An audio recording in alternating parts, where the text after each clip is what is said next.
Scene आपने देखा, ये किसी बड़े बिजनेसमैन की या किसी बड़े नेता के बच्चे की शादी नहीं है। ये 51 आम परिवार के नवविवाहित जोड़ों की शादी है। ये प्रयास था आर्थिक रूप से कमजोर और जरूरतमंद जोड़ों के सपने को भी उसी शान शौकत के साथ साकार करवाने का, जो अमूमन हम आर्थिक रूप से संपन्न परिवारों की शादियों में देखते हैं।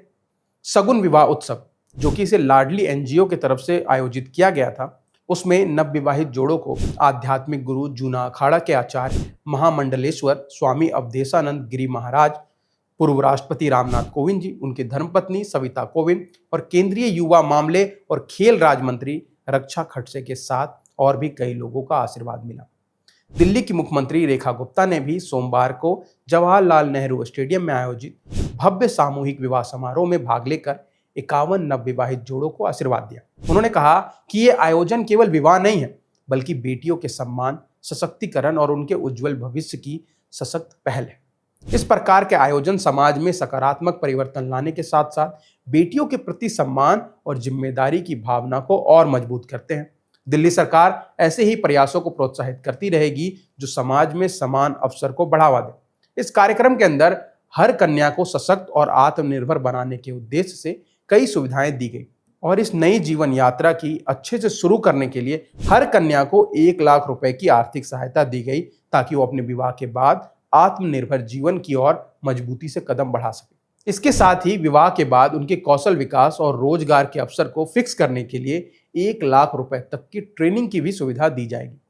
बेटियों की पढ़ाई जारी रहे, इसी सोच के साथ हर कन्या को लैपटॉप और ई-एजुकेशन की चीजें भी दी गई है, जिससे वो डिजिटल माध्यम से अपनी पढ़ाई को आगे बढ़ा सके।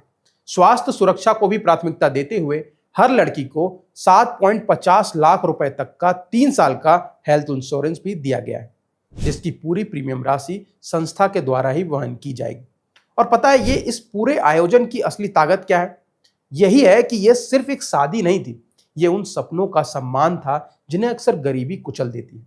ये उस सोच का जवाब था जो बेटियों को जिम्मेदारी समझती है, और यह एक ऐसा संदेश था जो समाज को आईना दिखाता है, क्योंकि यह सिर्फ एक सामूहिक विवाह नहीं था, यह उस सोच पर एक मजबूत जवाब था जहां बेटियों के सपनों की कीमत अक्सर पैसों से तय होती है, जहां 51 जोड़े जरूर थे, लेकिन असल में 51 उम्मीदों का मंच था, जहां हर बेटी को सिर्फ विदा नहीं किया गया, बल्कि उसे एक मजबूत, आत्मनिर्भर और सम्मानजनक भविष्य के साथ आगे बढ़ाया गया।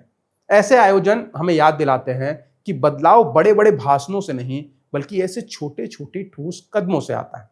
अब जिम्मेदारी सिर्फ सरकार या संस्था की नहीं है, जिम्मेदारी हम सबकी है कि हम इस सोच को आगे बढ़ाएं और इसे एक मिसाल बनाएं, क्योंकि जिस दिन हर बेटी का सपना बिना डर और बोझ के पूरा होने लगेगा, उस दिन असली मायनों में समाज आगे बढ़ेगा।